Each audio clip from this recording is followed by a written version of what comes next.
My name is Ann, and this is Billy D., and we're here to talk today about child safety around dogs. Do you know where Mr. Thompson's classroom is? You seem as though you're a little nervous around dogs, are you? Well, kind of. You know something? I'm really proud of you for admitting that. But the truth is that everybody's afraid of something. What's your name? Aaron. Aaron. Well, you know, Aaron, I would really love to stay and talk with you for a little while, but we really have to get to Mr. Thompson's classroom. That's where I'm supposed to be. Would you mind very much if Billy and I followed you there? Okay. Okay, great.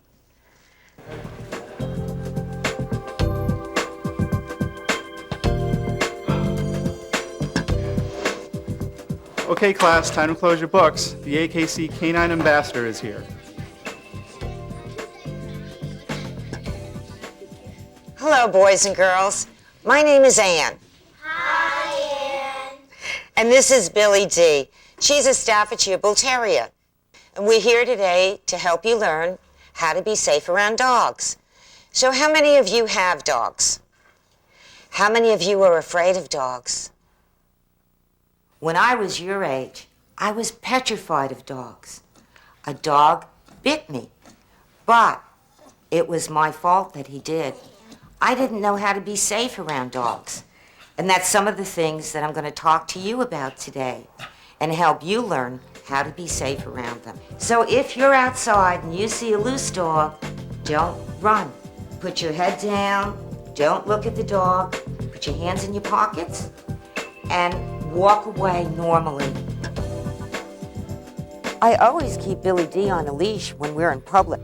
You know, the American Kennel Club supports responsible dog ownership. Dogs should always be kept on leashes in public. But in some cases, you may encounter loose dogs. If a pair or group of loose dogs approaches you, throw something away from the dogs and yourself to distract them. Use anything, like a baseball cap or a book, that might be interesting enough for the dog to start sniffing and investigating. Once the dog goes towards the object, start walking slowly away with your hands in your pockets. Again, don't stare at the dogs. You said not to stare at the dog. Why not? Good question. Suppose that you were outside and you're minding your own business, and all of a sudden, a stranger came up to you, and they started staring at you like this. Wouldn't you think that maybe they were going to hurt you? Wouldn't that make you a little afraid? Now, Billy and I can stare in each other's eyes because we know each other, and we love each other, and we understand each other. But if you stare into the eyes of a strange dog, that dog may think that you're going to start a fight. He may take it as a challenge and think that he's going to have to defend himself. Did all of you wash your hands after you ate lunch today? Well, if Billy D could talk, she could tell you what you ate. Dogs have an incredible sense of smell.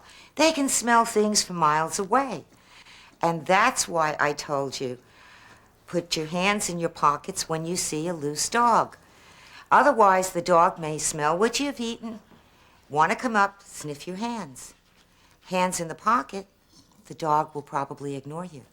Yes? What if the dog still follows me? The best thing to do is to stand absolutely still, just like a tree, and give yourself a big, big hug, crossing your arms. Most likely, the dog is just going to sniff you, lose interest, and walk away. I like dogs. Whenever I see one, I go right up and pat it on the head. I'm really so glad that you like dogs, but you know something? You still have to be very cautious. For instance, whenever you're outside, always be cautious and act safely around dogs.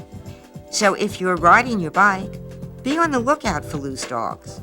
If you spot a group of loose dogs, get off your bike slowly and calmly walk away from the dogs. That's how you can avoid a dangerous situation. If a group of loose dogs comes upon you quickly, stay calm. Dogs instinctively chase speeding objects, so slow your bike down. Stop. Set your bike to the side and stand very still with your hands in your pockets. Don't make eye contact with the dogs. Hopefully the dogs will sniff you and eventually lose interest. Then you can calmly walk away. You all know not to talk to strangers, right? Why? Because they might not be nice. That's right. Because the dog doesn't know if you're going to be nice, and you don't know if the dog is going to be nice. So you should never rush up to a strange dog. Suppose you were walking down the street, minding your own business, and all of a sudden a total stranger came running up and bopped you in the head. Wouldn't you be scared? Well, a dog is the same. He might think that maybe you're going to hurt him. This reminds me, suppose somebody comes up to you and tells you that their dog is lost, and they ask you to go with them to help find it. I'm not allowed to. Maybe you should go talk to the dog. There's my friend Anne over there. Please tell them to call the animal control people or to talk to the adults in your neighborhood. There's a dog on my block. He has to stay inside a fence, but he barks a lot when I walk to school. I'm sure he does. Dogs are territorial, and that means they like to defend their property and they like to defend their family. But now remember what I said about staring at a dog. Even when a dog is behind a fence, you should not stare at him, you shouldn't tease him, you shouldn't throw things at him. Suppose you were in your yard, and all of a sudden, some children came up and they started throwing some sticks and stones over the fence at you and yelling at you and teasing you. How would you feel? I'd be mad. Sometimes when you're playing with a dog, the playing may turn into teasing. Now, teasing would be pulling the dog's tail, pretending that you're going to give him a toy, but you really don't give it to him. Now, when people are teased, they can get very angry inside. They may even want to hit the person who's teasing them. But dogs can't do that, and dogs can't make a fist. So a dog may use his teeth. This is why we should always respect a dog. Can you think of a time that maybe you teased a friend? Can you remember what that friend might have looked like? Maybe his mouth got all tight. Maybe he put his head down or put his shoulders up. Well, you knew how he felt and he never said anything. And that's called body language. And dogs have body language too. Now, a happy dog will be wagging its tail. Usually the ears are very up and perky. They might even have a smile on their face. You might see a dog who has its ears back, showing his teeth. That would mean that something's made that dog very angry. You might even see a dog with his tail tucked between his legs. Maybe he's shaking. That dog might be frightened of something or be very, very shy. When you see that kind of body language, you should leave the dog alone. And when you know how to treat a dog, you'll stay safe. Some dogs may not like children, or maybe the dog doesn't feel well that day. We all have days we don't feel good. I bet there are mornings you wake up and you feel so miserable, you just don't want to bother with anybody, not even play with your friends. Well, dogs have days like that too. When you see a dog you'd like to pet, always approach the dog and owner slowly and ask the owner for permission. Politely say, "May I pet your dog?" "I'd rather you didn't. She's really not." Most of the time the owners will say, "Sure." But if the owner says no, you should respect that.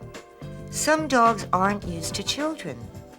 But if the owner says that it's okay, now's the time to use your good manners. You know the way grown-ups shake hands?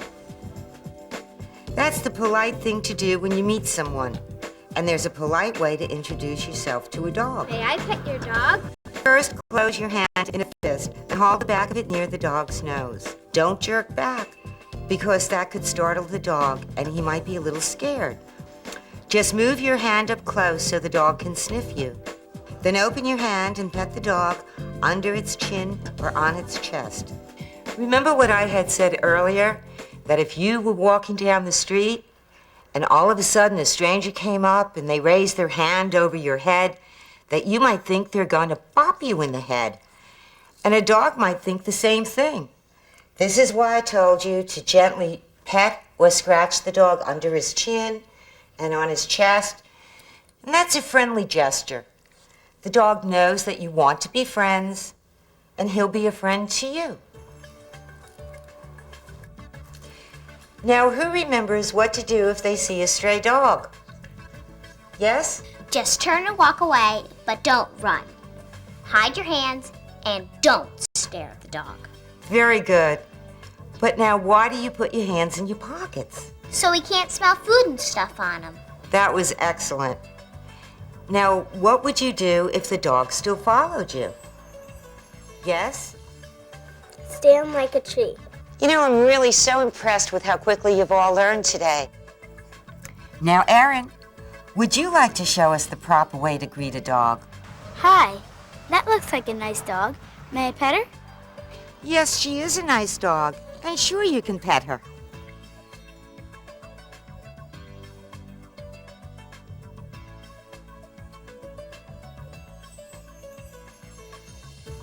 That was great, Erin. So tell me, what else have you learned about safety around dogs? I learned to be cautious around dogs. Avoid loose dogs. Always ask the owner for permission before petting a dog. Never stare at, tease, or throw things at a dog. Never go face to face with a strange dog. And always respect the dog and its space. Erin, I thought that you were afraid of dogs. I was at first, but now I'm not. Because you taught me the right way to be safe with them. Oh, that's great.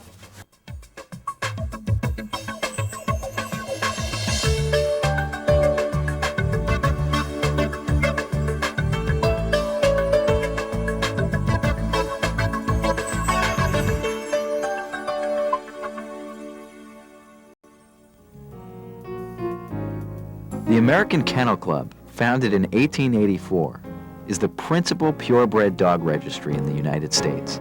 It is also the leading regulatory agency for the sport of purebred dogs nationwide. There are several ways for you to get involved in the sport of purebred dogs, such as junior showmanship and the Canine Good Citizen program. Attend a local dog show and talk to handlers and dog owners to learn more about purebred dogs.